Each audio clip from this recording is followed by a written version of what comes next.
설교하기 전에 또 다른 말 한마디 하겠습니다. 어떤 분이 왜 원로 목사님은 주일 오후 예배와 수요일 예배에 참석하시고 안 하시고 그냥 가시는 거야, 그렇게 물었다고 그래요. 그렇게 물으신 분은 왜 물었을까요?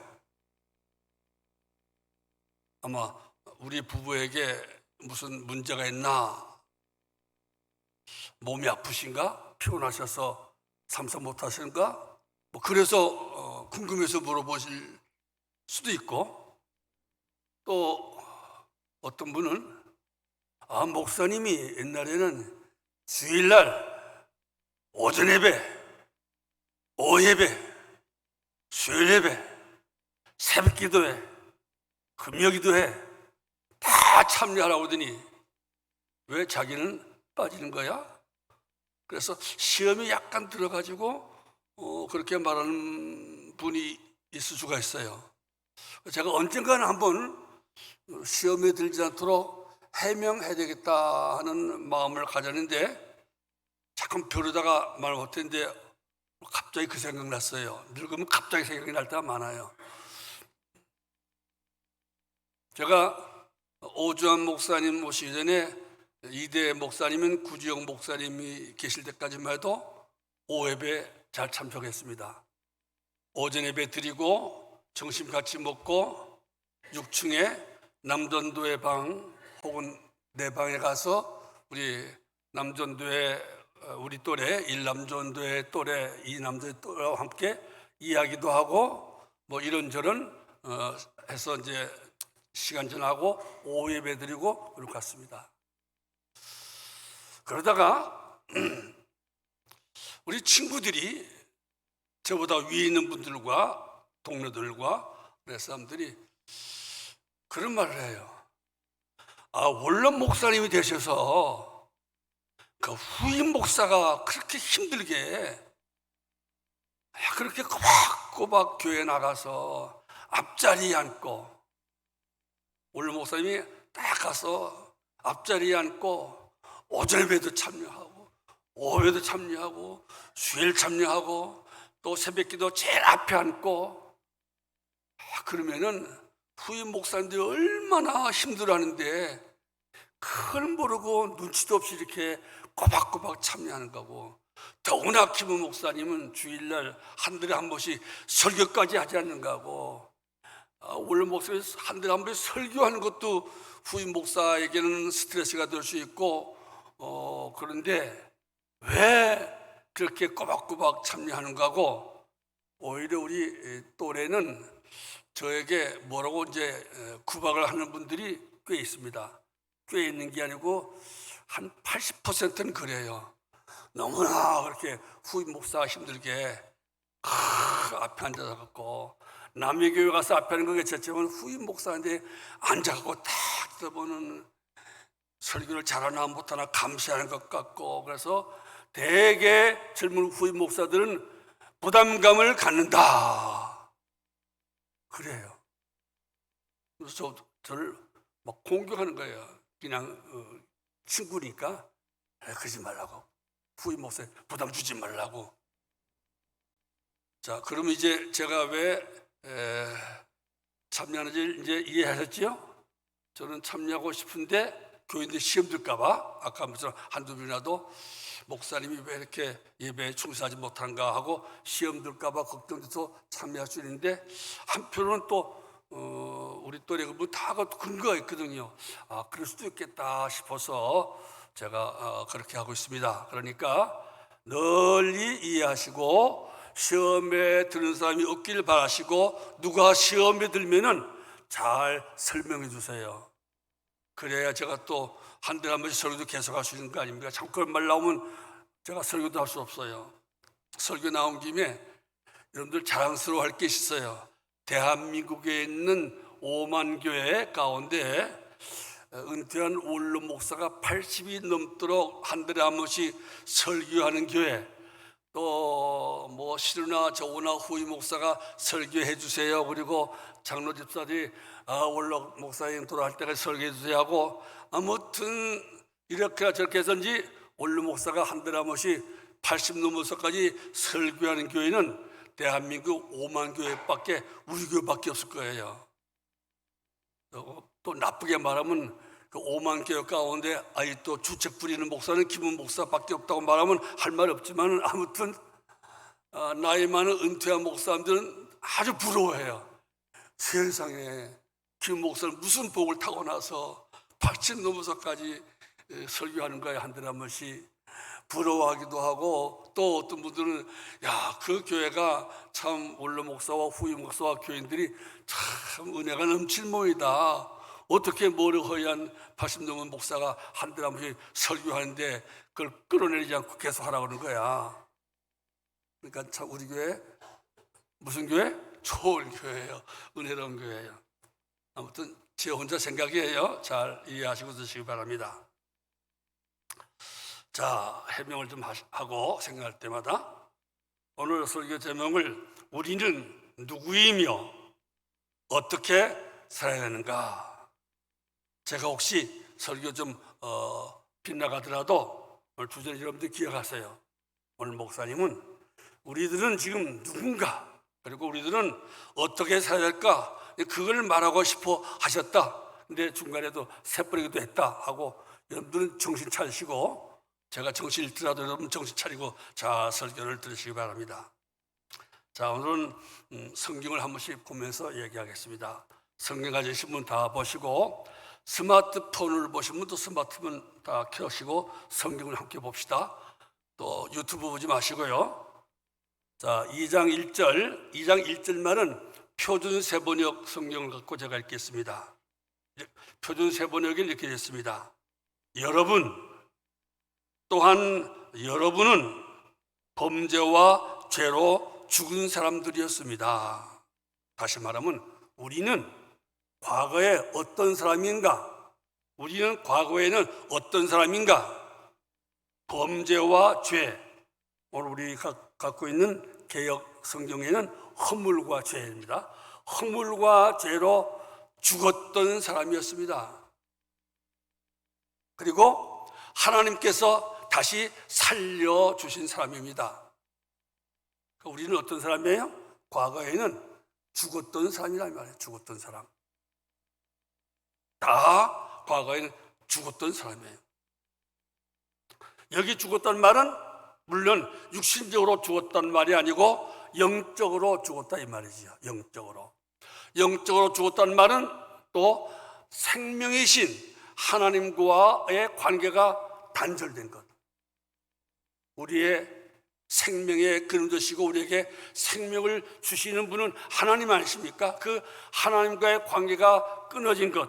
마치 나무가 뿌리와 끊어지면 살아갈 수 없듯이 생명의 근원이신 하나님과 관계가 끊어지면 그것이 이제 영적으로는 죽었다 그러는 거예요. 성경적으로는 그것을 죽었다 그러는 거예요. 살아서 왕성하게 육신적인 활동하고 지식적인 이성적인 활동하는 사람일지라도 하나님을 믿지 않은 사람들은 영적으로 죽은 사람들이다. 그런데 우리들도 예수 믿기 전에는 다 영적으로 죽었던 사람이다 이 말이에요. 다 죽었던 사람들이에요, 우리 과거는. 그런데 왜 모든 우리를 포함해서 모든 사람은 영적으로 죽은 사람이 되는가? 무엇 때문에? 무엇으로 죽은 사람이 되는가? 무엇이 사람을 죽은 사람으로 만드는가? 보면은 허물과 죄라는 말이 나옵니다. 그 뒤에도 나옵니다만은 허물과 죄. 허물은 무엇인가? 죄는 무엇인가? 같은 죄를 반복으로 강조하기 위해서 보통 말합니다. 우리가 낙심하지 마세요, 절망하지 마세요. 낙심이나 절망이나 비슷하지만 강조하기 위해서 하셨습니까? 그것처럼 여기 허물과 죄도 그런 강조법이지만 그러나 거기에 약간의 다른 점이 있어요. 허물은 무엇인가? 세번역에서는 범죄라고 되어 있는데 범죄라고 되어 있습니다. 영어 성경 보면 트레스패스로 되어 있어요. 무슨 말인가 하면 신학적으로 성경적 문자적으로 보면 범죄라는 것은 어떤 그어는 선을 벗어나는 것을 말해요. 예를 들어 말하면 하나님이 에덴 동산을 만드시고 거기에 선악과 나무를 심으시고 그 선악과 나무 둘레에는 가지 말아라. 선악과 나무는 따먹지 말란 말은 선악과 나무고 금지된 그 구역은 들어가지 말라 이 말이에요. 근데 선을 넘어서 들어가서 선악과 과일을 따먹거든요. 그것이 범죄예요. 선을 넘는 것, 하나님이 그어놓은 선을 넘어 들어가는 것, 금지된 선을 들어가는 것, 그것이 허물이라고 그러네요. 문자적으로 말하면. 또 이 선은 또 직선적으로 말하면 하나님이 가라고 하는 그 길, 하나님이 가라고 하는 그 길. 영어 성경 다른 성경 보면은 그걸 이렇게 됐어요. 코스, 더 웨이. 우리가 보통 코스를 정한다, 길을 정한다 하지 않습니까? 하나님이 정하신 그 인생 코스, 하나님이 이 길로 가라고 하신 하나님이 정하신 그 길, 하나님의 코스, 하나님의 길로 가지 않고 제 길로, 제 마음대로 가는 것, 그것이 이제 죄예요. 범죄예요. 아무튼 길을 벗어나는 것, 하나님이 가라고 하신 그 길, 하나님이 금지하신 그 선, 그것을 지키지 않고 제 길, 제 마음대로 살아가는 것, 그것이 범죄예요. 지금 영적으로 죽은 모든 예수 안 믿는 분들은 미안하지만은 그게 범죄 갖고 있는 거예요. 그분들의 삶의 원칙은 하나님이 정한 그 코스, 하나님이 가라고 하신 그 길을 가지 아니하고 제 길로 가고 있는 겁니다. 그것이 허물이에요. 그것이 범죄예요.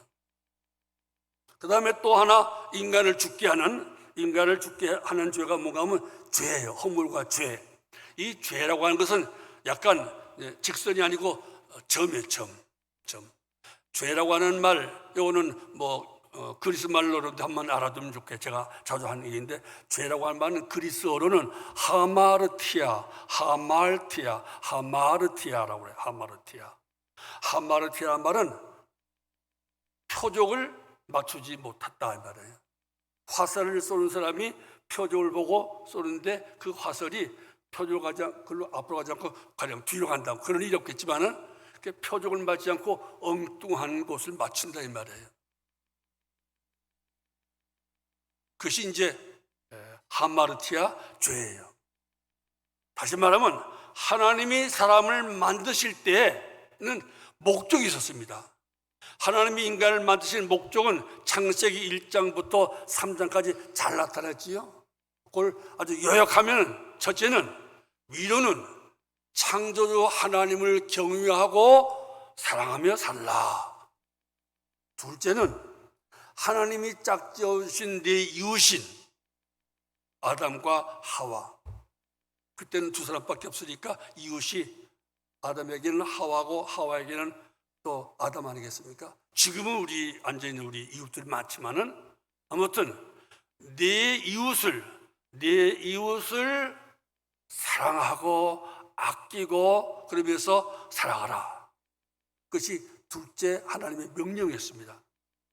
서로 아끼고 사랑하고 서로 협력해서 하나님을 사랑하고 하나님을 경배하고 그 다음에 서로 힘을 모으고 서로 도와서 사랑하고 격려해서 하나님 맡긴 이 세상 모든 피조물들 잘 관리하라, 그렇게 하셨어요. 그런데 아담과 하와가 그걸 못했어요. 그것이 죄예요. 결과적으로는 어떻게 했습니까? 아담과 하와가 하나님의 그 목적을 달성하지 못한 셋째는 뭔가 하면 아담과 하와가 죄를 진 결과 모든 만물이, 모든 피조물이 지난달에 얘기했던 것처럼 지금 다 이렇게 신음하고 고통하고 괴로워하는 거예요. 우리는 만물이 노래한다고 하지만은 노래하는 것이 아닐 수가 있어요. 새가 노래한다, 꾀꼬리가 노래한다 하지만은 사실은 꾀꼬리가 신음을 바라고 있는 것일 수도 있어요. 참새가 괴로워서 고통을 바라고 있는 것일 수도 있어요. 오늘 제가 교회 하다름에서 작은 꽃들을 사진 찍었습니다. 보면서 이 꽃들은 지금 괴로워하고 있을까, 기뻐하고 있을까. 마침 적당하게 비도 내리고 이제 햇빛도 덜 쬐서 지금은 아마 좋아하고 기뻐할 것 같기도 한데, 그러나 그 꽃도 그 나무 잎사귀도 늘 기뻐하고 즐거워하고 있지는 않을 거예요. 원칙적으로는, 성경적으로는 다 지금 신음하고 있어요. 하나님이 원래 창조하실 때 그 모습, 그 영화로움, 그걸 잃고 이렇게 있기 때문에 만물도 신음한 거예요. 그것이 인간의 허물과 죄 때문에 그랬습니다. 그래서 우리 인간의 허물과 죄 때문에 하나님도 괴롭게 하고 이웃 사람도 괴롭게 만들고 만물을 신음하고 괴롭게 만드는 그러한 존재가 되었단 말이에요. 이것이 다 하나님이 정하신 그 길을 걸어가지 않고 하나님의 목적이 아닌 제 목적을 달성하기 위해서 내가 하나님보다 더 위대한 사람 되고 싶다, 내가 더 하나님보다 능력 있는 사람 되고 싶다 하는 헛된 욕망 때문에 마귀의 말을 들은 결과 이렇게 됐단 말입니다. 그래서 우리 영적으로 하나님과 관계가 없는 죽은 자가 다 되었다. 그리고 지금 우리 둘레 살고 있는 예수 안 믿는 사람도, 예수 안 믿는 사람들은 또 그런 생활을 하고 있다. 자기가 의도해서가 아니고 영적으로 죽었기 때문에 하나님을 슬프게 하고 배반하고 만물을 괴롭게 하고 인간끼리 서로 싸우고 다투며 서로를 불행하며 살게 하는 것은 다 그것 때문이다, 그런 뜻입니다. 2절 말씀, 그때에 너희는 그 가운데서 행하여, 그 가운데 말은 그 허물과 죄, 자기 길, 자기 자신의 목적을 추구하는 그런 삶을 살아서 이 세상 풍조를 따르고, 세상 풍조는 하나님의 풍조, 하나님의 길과 다른 반대말이 세상 풍조예요. 우리는 세상의 풍조, 이 타락하고 못된 부패한 세상 방법으로 살아가면 안 되고 하나님의 방법대로, 하나님의 말씀대로 살아야 하는데, 이제 하나님을 모르는 사람들은 세상 풍조, 세상 풍조, 풍조는 세상 길, 세상 코스, 세상 길이라 이 말이에요. 지금 안 믿는 사람들은 다 어떤 길을 가고 있습니까? 성경적으로는 세상 길 가고 있어요. 세상 길로, 세상 풍조를 따라오고 있답니다. 그리고 우리가 하나님을 떠난 이후에 우리의 삶은 어떤 삶인가? 공중의 권세 잡은 자를 따랐으니, 하나님이 아니고 공중 권세 잡은 자를 따랐으니, 그 공중 권세 잡은 자는 또 공중 권세 잡은 자가 하는 일은 무엇인가? 공중 권세 잡은 자는 마귀인데, 악한 마귀인데, 그 마귀가 하는 일은 뭔가 불순종이에요. 불순종하게. 누구를 불순종하게 만들어요? 하나님께 불순종하게 만들어요. 하나님께 불순종하고 하나님의 길이 아닌 인간의 길을 가게 하고, 하나님의 목적이 아닌 자기 목적, 마귀의 목적을 이루는 그러한 삶을 살도록 하나님께 철저하게 불순종하게 하는 것은 누군가? 공중권세 잡은 자, 악한 영, 마귀라 이 말이에요. 어떤 인간이 아니에요. 우리가 이 죄와 허물과 죄의 문제를 해결하고 허물과 죄 때문에 생긴 세상의 부조리와 불행과 모든 문제를 해결하려면요, 그 배후에 악한 영, 마귀가 있다는 것을 우리가 잊어서는 안 됩니다. 공중곳에 잡은 자 마귀가 이렇게 모든 인간을 하나님의 길에서 떠나게 하고 하나님의 목적에서 떠나게 해서 이렇게 참 혼란스럽게 살게 하고 이렇게 죄지면서 서로 괴롭히면서 살게 하는 것은 그 배후에는 근본적인 배후의 원인은 마귀라 이 말이에요. 그 마귀에게 하나님의 영적인 존재, 하나님도 믿지 않는 사람은 마귀의 존재도 믿지 않는 경향이 강합니다. 그래서 마귀의 존재를 믿지 않는 악한 영, 사탄의 존재를 믿지 않는 사람들은 어떻게 이 죄와 허물로 생긴 이 세상의 모든 부조리와 모든 문제를 해결하려고 하는 건가 하면은 인간의 힘으로, 사람의 힘으로 이 문제를 해결하려고 그래요. 마귀가 일으키고 마귀가 조종하는 이 문제를 사람의 방법과 수단으로 이걸 고치려고 하니까 고쳐져요, 안 고쳐져요? 안 고쳐지는 거예요. 아무리 정권이 무슨 좌파 우파 바뀌고 좌파가 10년 동안 고치려고 해보고 우파가 10년 동안 하려고 하고 뭐 공산주의자가 100년 동안 중국에서 러시아에서 이걸 해결하려고 애써봤거든요. 이 범죄한 인간, 타락한 종교 때문에 생긴 이 러시아와 중국의 모든 문제를 해결하고 공산주의 사상으로만 이 문제를 해결할 수 있다고 믿고 자기들이 해결하려고 했지만은 해결은커녕 더 악화됐잖아요. 자본주의, 이 물질주의 하는 뭐 우파, 민주주의, 자본주의 쪽에서는 아니다. 자본주의로, 민주주의로, 인간주의로 이 문제를 해결된다. 인간의 능력은 무한하고 인간의 진영은 무능하고 인간은 양심이 있기 때문에 우리 인간이 교육하고 인간이 도의를 가르치고 교육제도를 바꾸면 이거 해결된다. 그렇지만 해결됐습니까? 우리가 아는 것처럼 더 악해지고 있잖아요. 우리 누구나 알잖아요. 사람들은 더 악해지고 더 못돼지고 더 대들고 오늘 성경처럼 공중의 권세 잡은 자를 따라서 곧 지금 불순종의 아들들 가운데서 역사하는 영이라. 그 말은 오늘 세계의 특징 중에 하나가 불순종 아닙니까? 불순종. 남의 말을 안 듣는 거 아닙니까? 지금 과거 어느 시대보다도 불순종이 충만한 시대 아닙니까? 왜 오늘날 부모들이 힘들어합니까?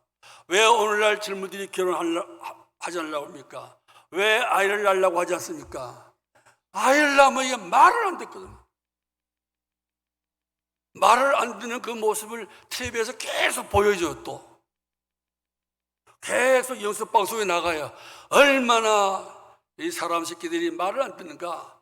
그걸 자꾸 보여주고 들려주고 그러니까 애기 낳을 마음이 생기겠어요? 애기 마음을 용기가 생기겠어요? 성기가 생기지 않는 거예요.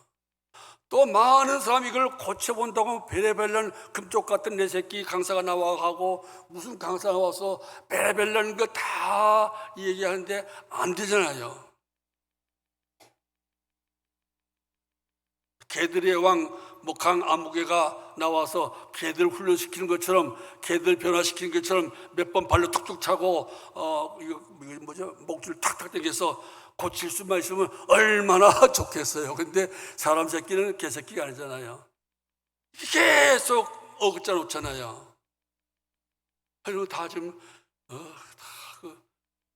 자식들이 불순종해서 얼마나 좀 힘들어요. 우리 때는 그래도 좀 괜찮았어요. 왜? 우리 때는요, 많은 사람 좀 때렸거든요. 저는 그냥 사모님 것처럼 자식을 미워하는 자는 매를 멀리하고 자식을 사랑하는 자는 매를 드느니라. 그 얼마나 참 좋아하는지. 그래, 맞아. 사람이나 짐새끼나 잘못하면 때려야 되지. 적어도 매가 통하는 한 살부터 한 열 몇 살까지는 뭐 열 몇 살 지나면 매가 안 통하니까 매가 안 통하는 중학생들에게 매를 들어봐야 역효가 나요. 그것도 매 들면 무서워하는 애들들 한 살에서 한 7살, 8살쯤 되면 매가 통하잖아요. 그러니까 그때는 매를 때린다 싶어서 우리 때는 애들 좀 때렸거든요. 저는 그냥 3cm 대가지고 아이들 딱 조안에 걷고 말 안 들으면 딱 때렸어요. 딱 10대 때렸어요. 빨간 줄이 쫙 나고. 그러면 우리 애들은 겁이 나서 조금만 이것만 들으면 안 할게요, 안 할게요, 안 할게요. 잘못해서 그랬어요. 요즘 애들은 그럴까요? 요즘 애들은 아버지나 좀 때리려고 그러시는 거예요? 알았어요. 잠깐 기다리세요. 그리고 나가서 핸드폰을 하고 여보세요 119지요. 좀 도와주세요. 우리 아빠가 때리려고 좀 3cm 자를 들었답니다. 빨리 와서 잡아가시든지 말리든지 해주세요. 그런 판이니까 안 되잖아요. 그리고는 그냥 아니까 더 말 안 되는 거예요. 이 불순종의 풍조, 이게 부모와 자식뿐입니까? 모든 인간관계, 직장에도 그렇고 모든 인간관계의 특징이 불순종인데, 이 불순종의 배후는 어디에 있습니까? 마귀였어요. 마귀는 처음부터 아담과 하와에게 너 왜 이렇게 꼬박꼬박 하나님 말씀 들으려고 그래? 하나님 말씀 꼬박꼬박 들으면 손해야. 그걸 어기고 저걸 따먹은 날은 너는 하나님처럼 되는 거야. 이렇게 부추기고 거짓말해서 하나님께 불순종하게 했잖아요. 지금 우리 인간 생활 가장 큰 문제 가운데 하나가 우리 모두를 지금 힘들게 하고 불행하게 하는 그 가운데 하나가 불순종인데, 이 불순종의 배후에는 마귀가 있어요. 악한 영이 있는 거예요. 이것을 하나의 세상 풍조다. 아이고 어쩔 수 없는, 막을 수 없는 세상의 하나의 길이야. 그래 포기하면 안 돼요. 그런 면에서 우리는 더욱더 우리의 싸울 대상이 혈과 육이 아니고 사탄 마귀 말고 마귀를 상대해서 싸워야 됩니다. 그리고 해서는 할 수 없이 우리는 하나님의 영, 하나님의 성령의 힘을 의지해야 되기 때문에 항상 성령에 예민하고 성령의 감동을 받고 성령의 능력을 위해서 기도하고 간구해야 됩니다.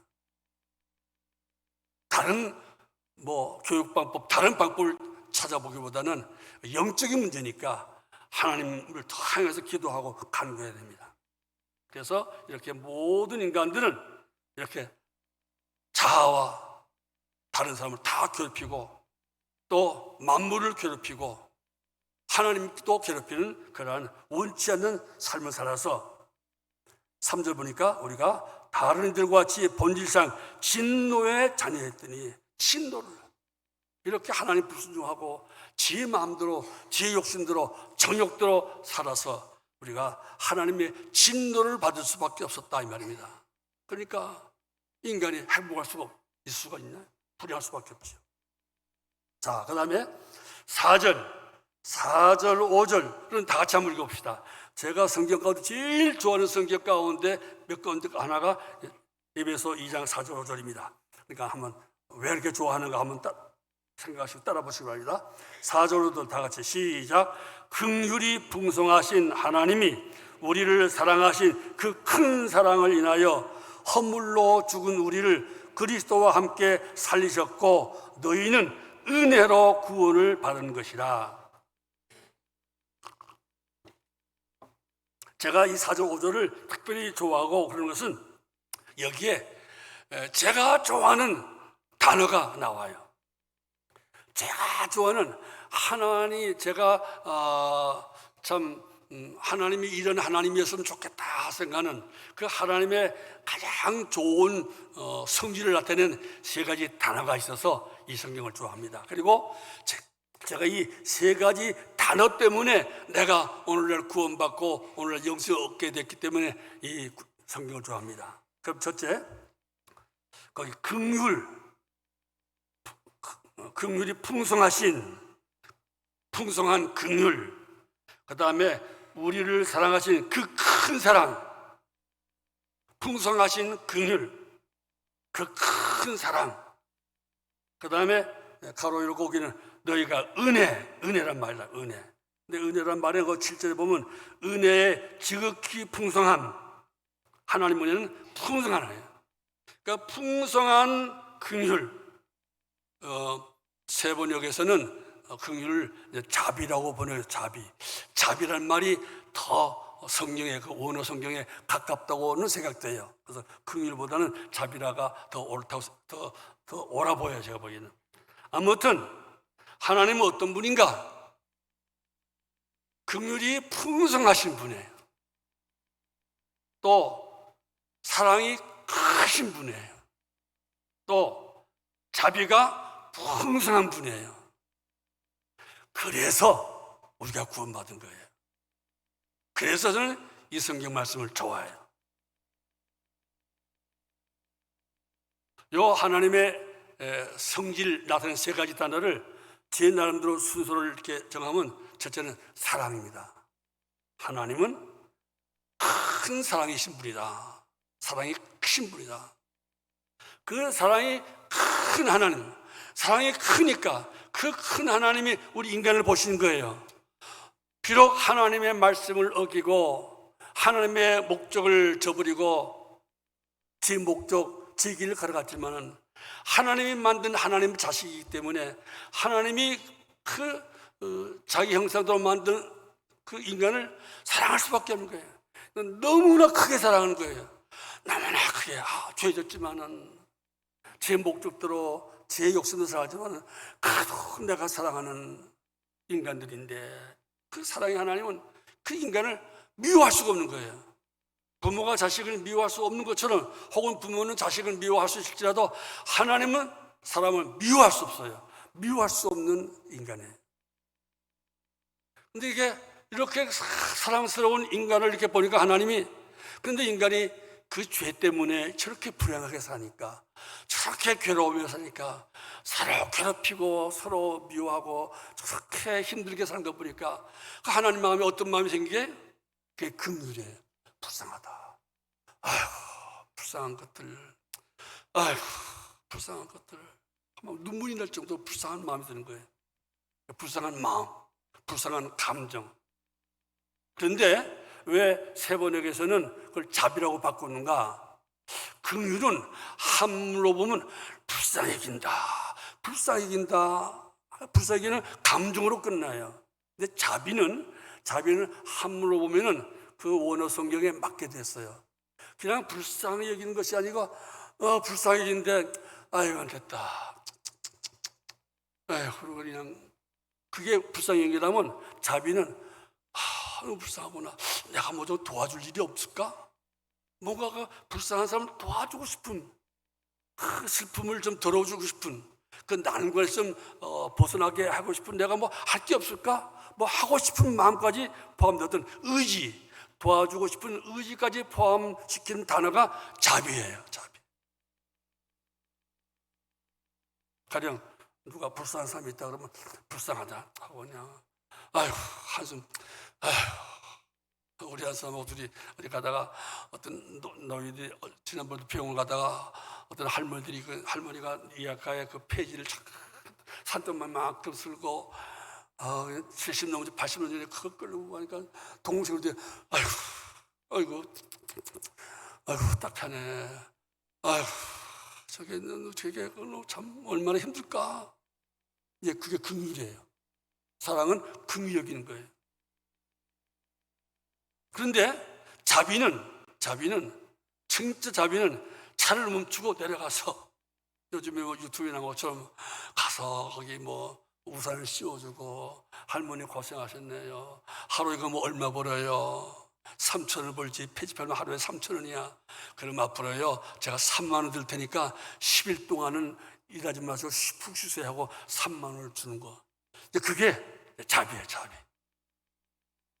하나님은 마음으로만 불쌍히 여기는 게 아니고 뭔가를 하려고 하시는 거예요. 그 하나님의 사랑의 자비. 그래서 우리가 구원받은 거예요. 그 다음에 하나님이 그 지극하신 그 풍성하신 은혜로 풍성한 은혜로 우리를 구원했다 할 때 그 은혜라는 말은 무슨 말인가? 은혜는 그 사랑과 긍휼을 주는 방법을 말하는 거예요. 은혜란 말 이거예요. 사랑이신 하나님이 우리가 불쌍하고 싶어요. 좀 도와주고 싶어요. 뭔가 구원해주고 싶어요. 살려주고 싶어요. 그런데 거리가 없어요. 조건이 없어요. 너 계속 죄만 짓고 계속 대들고 그래요. 뭔가 조금이라도 뭔가 상대가 액션을 취하면 뭐가 그냥 도와주겠는데, 하나님이 사랑을 베풀 자격도 없고 조건도 없는 거예요. 그래서 하나님이 할 수 없다. 이 인간한테 내가 뭘 기대하겠나? 뭘 바라겠나? 내가 구원의 조건을 내밀어봐야, 가장 쉬운 구원의 조건을 주어봐야 그 가장 쉬운 조건도 감당 못할 것이 인간이다. 신학적으로는 전적으로 타락해서 전적으로 무능한, 다시 말하면 하나님을 기쁘게 하기 위해서, 구원받기 위해서, 우리가 죄 사함 받기 위해서 우리는 아무것도 할 수 없는 무능한 존재임을 하나님이 잘 알아서 할 수 없다. 이제는 다른 거 없다. 아무 조건 없이 무엇도 요구하지 말고 그냥 용서해 주는 거야. 그냥 죄 사함 받고 그냥 살려주는 거야. 그냥 아무 조건 없이 그 사랑, 그 긍휼을 우리에게 주셔서 우리를 용서하시고 구원해 주시는 것, 그것이 은혜예요. 은혜. 하나님은 우리에게 은혜를 베푸실 수밖에 없어요. 아무것도 할 수 없으니까요. 그래서 우리가 하나님 우리를 은혜로 구원해 주신 것입니다. 그러니까 감사해지요. 조금이라도 교만하고 잘난치 하면 안 됩니다. 당신은 은혜로 구원받지만 나는 그래도 평소에 당신보다 깨끗하게 살고 양심적으로 살았으니까 나는 하나님 은혜를 덜 입었어. 아니에요. 다 똑같은 삶에 똑같은 은혜 받았습니다. 그걸 우리가 알아야 돼요. 이제 마지막 결론 지나가겠습니다. 여러분, 그럼 이렇게 하나님 우리에게 이렇게 계속 죄만 짓고 죽음의 길, 지옥길로 가는 우리들에게 이렇게 하나님이 사랑의 하나님이 긍휼을 베푸시고 자비를 베푸시고 은혜 베푸시고 구원하신 그 이유는 무엇인가? 그 이유는 무엇인가? 7절에 있습니다. 이는 그 이유는 그리스도 예수 안에서 우리에게 자비하심으로써 그 은혜의 지극히 풍성하심을 오는 여러 세대에 나타내려 하십니다. 하나님의 그 사랑, 하나님의 그 자비하심, 하나님의 그 은혜를 다른 사람들에게 좀 나타내게 하려는 거예요. 또 좀 지나가서 마지막 10절입니다. 10절 다 같이 읽읍시다. 10절 다 같이 시작. 그가 만드신 바라 그리스도 예수 안에서 선한 일을 위하여 지으심을 받은 자니 이 일은 하나님이 전에 예비하사 우리로 그 가운데서 행하게 하려 하심이라. 7절과 10절에 이렇게 하나님의 사랑과 자비와 은혜로 구원받은 우리는 앞으로 무엇을 하며 어떻게 살아야 되는가? 남은 생에 우리 예수 믿는 무엇을 위해서 어떻게 살아야 되는가? 그걸 아주 명확하게 가르치고 있어요. 딴 게 아니에요. 모든 예수 믿는 사람들은 믿지 않는 사람, 다시 말하지만 영적으로 죽어서 하나님이 정하신 길이 아닌 제 길 가고 하나님의 목적이 아닌 제 길 가면서 하나님을 거역하게 하고 하나님을 슬프게 하고 사람을 괴롭게 하고 만물을 괴롭게 하는 그 모든 안 믿는 사람들에게 이 하나님의 사랑을 전하라 이 말이에요. 이 하나님의 자비하심을 보여주라 이 말이에요. 이 하나님의 은혜로운 삶을 살라 이 말입니다. 그게 결론이에요. 우리는 사랑받은 우리는 자비를 받은 우리는 은혜 받은 우리는 그래서 구원받은 우리는 어떻게 살아야 됩니까? 무엇을 하며 살아야 됩니까? 우리 이웃들에게, 여러분 이웃에게, 여러분 남편, 여러분 아내, 자식, 부모, 형제, 자매에게 하나님이 우리를 사랑하신 것처럼 사랑하는 거예요. 사랑해야 돼요. 그러라고 하나님이 우리를 구하신 거예요. 사랑 베푸신 거예요. 우리도 남 볼 때 저 불쌍히 여기는 마음 가졌어요. 불쌍히 여기는 마음 가졌어요. 그리고 그냥 마음으로만 불쌍하다 하지 마시고 뭔가 내가 해줄 일이 없을까? 뭔가 해주려고 좀 해보세요.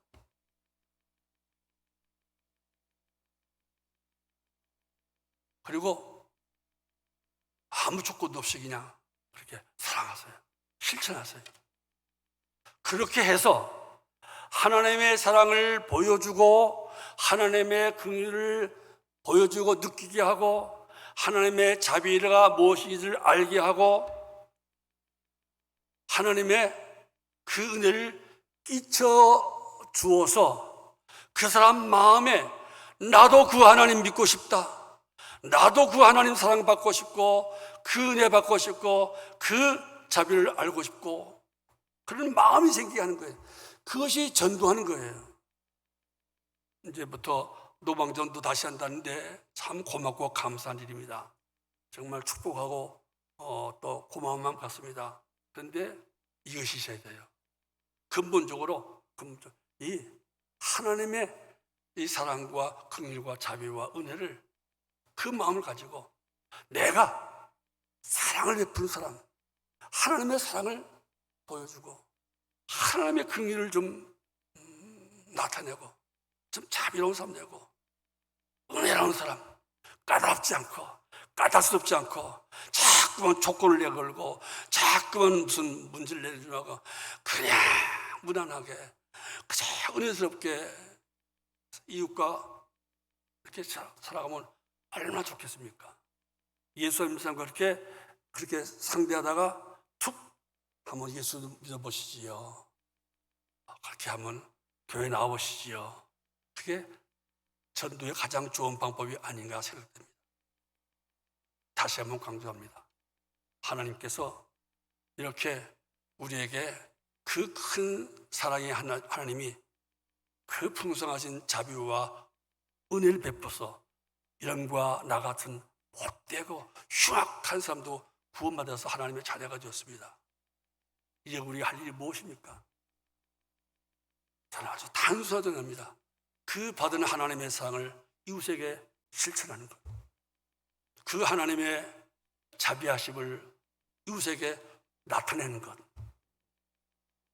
그 하나님의 그 은혜를 가지고 모든 사람을 은혜롭게 상대하는 것, 은혜롭게 상대하는 것, 은혜로운 얼굴로, 은혜로운 언어로, 은혜로운 태도로 이웃과 함께 어울려 살아가는 것이 하나님이 우리에게 바라시는 것이고 구원받은 우리들이 살아갈 길이라고 생각됩니다. 사랑과 자비와 은혜가 충만하신 하나님을 찬양하고 그 하나님을 닮아가서 우리 모두가 사랑의 사람, 자비의 사람, 은혜의 사람이 되도록 기도하고 힘써야 될 줄로 믿습니다.